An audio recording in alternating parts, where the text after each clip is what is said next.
Ganun po sa ating lahat. Pinasasalamatan ko din po ang Panginoon sa kabutihan niya.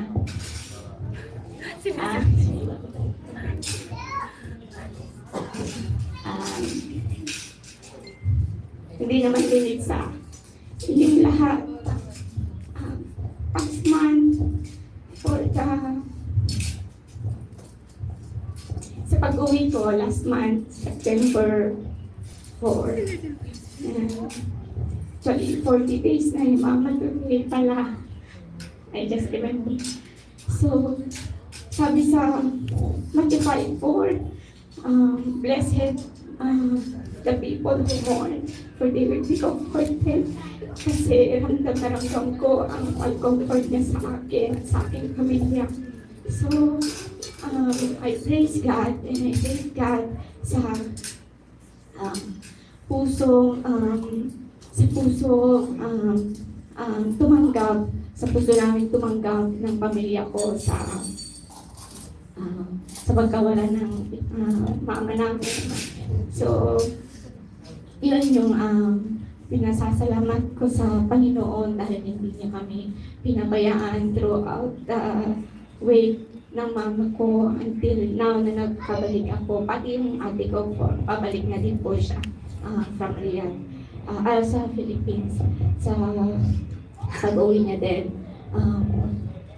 Sa kabutihan niya, sa overflowing na pagmamahal, na comfort, na hindi niya pinaranas yung paghihirap, kundi pinaranas niya yung kung paano namin tanggapin yung loss ngayon. Na kahit, lahat tayo may pinagdadaanan. Pero, by the grace of God, yung pagmamahal na sinisik natin, hindi niya pinagdamot. At nandito tayo. Alam ng Diyos kung ano yung mga purpose, kung bakit nandito tayo ngayon, which is to seek Him, which is to praise Him. Ibalik ang binibigay niyang pagmamahal. So, I praise God. Pinasasalamatan ko po siya sa araw na ito sa kabutihan niya sa buhay ko at sa pamilya ko. Salamat po.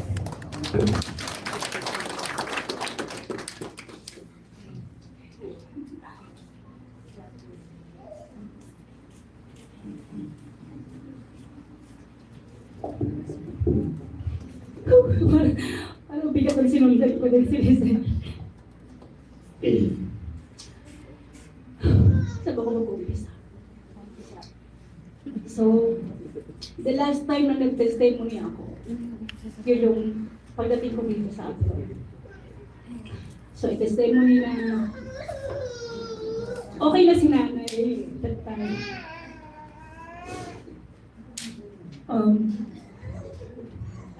Umuwi ako ng Pinas, hindi ko nagpapakasyon.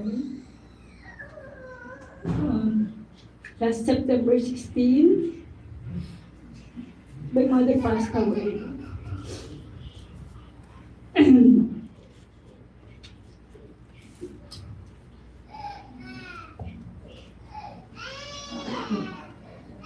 Gusto ko lang magpasalamat sa KOK. Sa love and comfort, sa support, emotionally and financially, sa mga leaders, sa mga elders, sa mga members, kay Pastor Arlon, kay Kuya Dick, kay Kuya Aldrin, kay Marnie, sa lahat sa inyo na nagpaabot ng tulong, sa mga comforting words, malaking bagay po yun. And,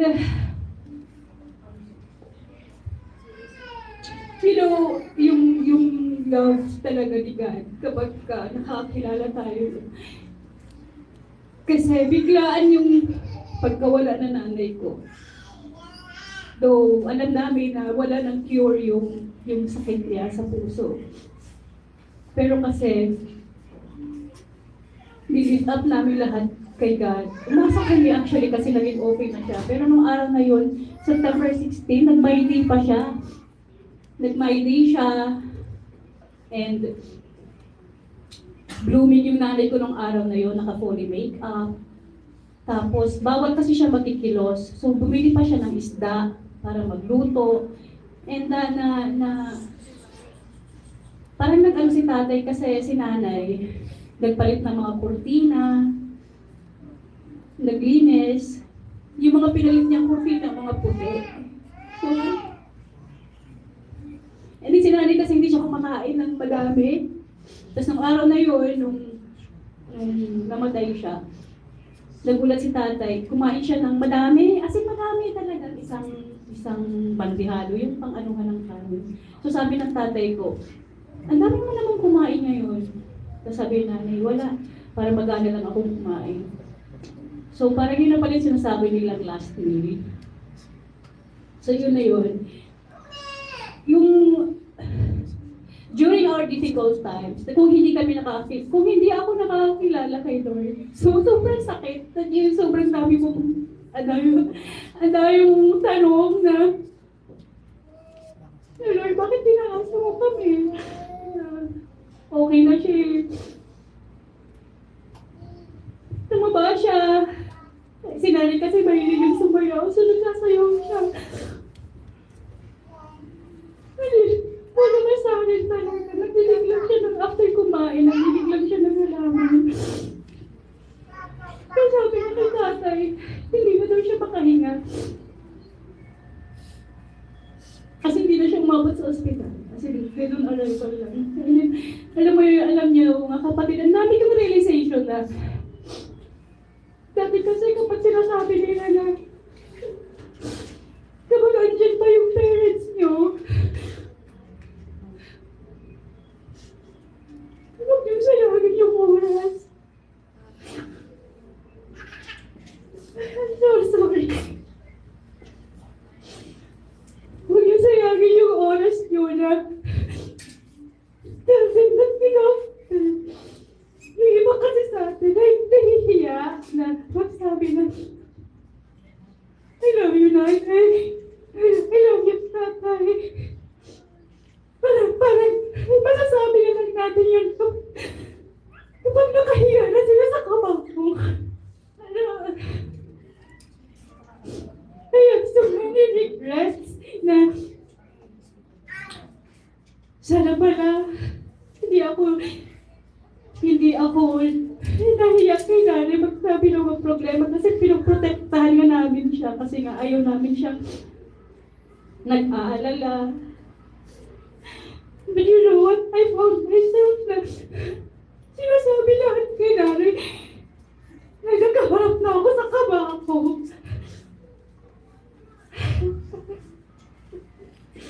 Totoo pala talaga sabi ni Chinese code. Huwag niyo talagang sayangin habang andyan pa yung parents niyo.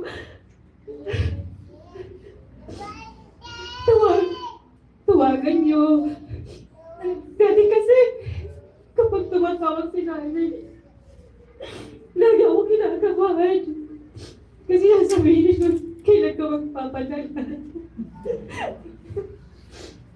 Sabihin nun, sumawad naman si Mati. Masa na yung allowance ko. Na-realize namin sa nakakainis. Pero ngayon, nakakamiss na talaga siya. Alam mo yung boses na mga mahal sa buhay.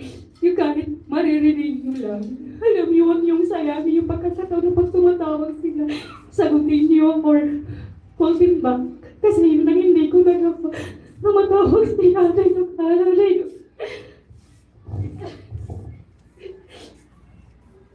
Kasi akala ko okay eh. Akala ko mamumusta siya pero yung last message niya, yung last message niya sabi niya, maraming salamat sa inyo, Mike. Sa lahat ng tulong niyo. Sa lahat ng pagmamahal niyo sa amin. Kasi ako kasi yung paborito para kay nanay. Pero yung malaking regret ko talaga is Pinalayo ko minsan yung sarili ko sa kanya kapag may mga problema. So yung time na sobrang down na down kami, alam mo yun, nandiyan talaga si Lord para yakapin ka. Para sabihin sa'yo na nandito ako, hindi ko kayo pababayaan. Kasi naramdaman talaga namin yun as in, kapag namatayan pala kayo, sobrang gastos para siyang ikakasal. Sobrang, alam mo yun, yung blessing na dumating sa amin talaga financially. As in, nag-uupapaw talaga na hindi namin alam na ganun pala talaga magbigay ng blessing si Lord na kapag ay binigay natin lahat sa Kanya, talagang ibabalik niya yung nagsiksipig, umaapaw na hindi niya kami pinagkulang talaga sa araw na nagmumurn kami, nagigrip kami, sa araw na nakakailangan talaga kami ng pera. Talagang mayat-maya. May dumarating talaga ng biyaya. So, nung time na yun talaga sabi ko, Lord, hindi ko man alam yung reason ko bakit ganun. Ganun kadali, ganun kabilis, pero siya kasi siya yung nakakaalam lahat eh. Yung kahit nakaupo ka lang talaga dyan, isang iglap lang talaga pag kinuha ka na ni Lord, pag tinawag ka na ni Lord, nasamahan mo na siya, hindi natin hawak yung buhay natin. Kaya yung isang realization ko rin talaga na, sabi ng Charlie Clerk, di ba? If you stop talking, you're building a wall. If you keep on talking, you're building a bridge. So, huwag nating ilayo yung sarili natin sa mga mahal natin sa buhay. Yung communication natin talaga. Kasi ang layo natin sa kanila eh. Tawagan natin, paramdam natin na mahal natin sila kasi mararamdaman lang natin yun pag tayo na yung nawala ng mahal sa buhay. So, ayun lang isang sabi ko sa inyo, ma-realize natin lahat yun kapag ewan ko ba, no, kapag yun dumarating sa atin yung ganun, tsaka lang natin ma-realize talaga yung kabutihan ni God, yung pagmamahal ng mga magulang natin sa atin na minsan nire-neglect natin, minsan naiinis tayo. Pero, sabi nga, di ba, walang magulang na hindi mahal yung mga anak nila. May anak talaga na hindi mahal yung magulang nila. So, payo ko lang sa inyo talaga is, tawagan nyo, iparamdam nyo kung gaano natin silang kamahal. So, yun lamang po. Maraming salamat.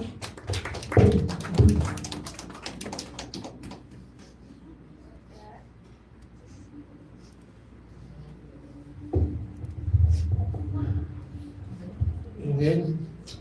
Magti-testimony sana ako kasi ang hirap sundan ng dalawa. So, i-close na lang natin itong gawain siguro. Kidding aside, lagi ko din sinishare to kapag nagbabalik ako from vacation. So we should honor our parents because yun yung sinabi sa Exodus 20 verse 2. Kung gusto natin na mababuhay natin, let's honor our parents. Doesn't matter kung madami silang mga nagawa sa atin, pero dapat mas yung marami silang kabutihan ginawa sa atin because kung wala sila, wala tayo dito. So, hindi pa rin excuse kung ano pa man yan. At the end of the day, ang kagustuhan ng Panginoon, nagkaroon ng compassion at maging makapagpatawad. So, sabay-sabay po tayong tumawag sa magulang natin. Amen. So, inano ko lang po yung energy kasi nakaka-alis ng So, after nyo kumain, pag uwi nyo, pag day off nyo, may kita tayo na tumawag, mag-communicate. Hindi yung pagka nawala na, siya na lang puro ano. So, ito isang mga reminder sa atin na kung buhay pa, may nanay pa or may tatay pa or parehas pang buhay, surprise natin sila, magpamasahe kayo, mami, daddy, padala nyo ng pang kape. Kung able ka mag-Starbucks dito, sila, ipa-experience mo kasi sa kanila. Or kung nagbakasyon tayo, dalhin din natin sila doon para marami tayo nakikreate na memories together with our parents and loved ones. Kasi yung mga ganitong bagay, reminder sa ating lahat doon na mayroon pang magulang na iparamdam at sabihin ko ano yung mga hindi natin nasasabi sa kanila. Kaya sabay-sabay po tayong tumawag. Anyway, kidding aside, tawagin ko na po yung next and last. Tawagin ko si Kuya Jeff. Kuya Jeff?